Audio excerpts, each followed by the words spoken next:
Hey, y'all, come look at this. তো hey guys, এত টাকা পয়সা হয়ে গেছিল কি করবো বুঝতে পারছিলাম না, তাই প্লাস্টিক সার্জারি করার মতো এত বড় অপারেশনও করিয়ে ফেললো আমার বাবা আমাকে। কি কি কি কি হয়েছে? তাই প্লাস্টিক সার্জারি করার মতো এত বড় অপারেশনও করিয়ে ফেললো আমার বাবা আমাকে। হ্যাঁ, তো যাই হোক, তোমরা কারা কারা প্লাস্টিক সার্জারি করে এরকম সুন্দর হতে চাও অবশ্যই কমেন্ট করে জানাইও।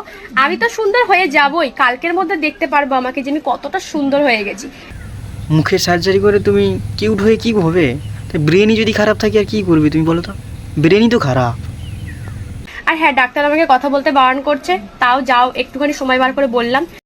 তুমি যদি মুখের সার্জারি না করে তুমি যদি ব্রেনের সার্জারি করতে না, ডাক্তার বলেছে তোমার কথা বলতে না, তুমি বেকার কথা বলো। এটা ঠিকই বলেছে, কথা বলে তোমার লাভ নেই। হ্যাঁ, যাই বলো তো বেকারই বলো, ঠিক আছে, কথা বলতে হবে না। এখন তুমি ব্রেনের সার্জারি করো। যদি তুমি ব্রেনের সার্জারি করতে না, অনেক ভালো হতো, কারণ তোমার মধ্যে ব্রেনটাই নেই। সিরিয়াসলি ব্রেনের সার্জারি করো প্লাস্টিক সার্জারি থেকে, অনেক বেস্ট।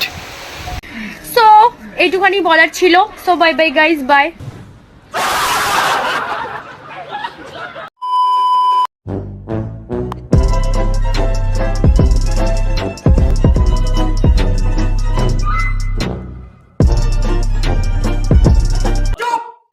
खत्म। Bye bye, tata, good bye.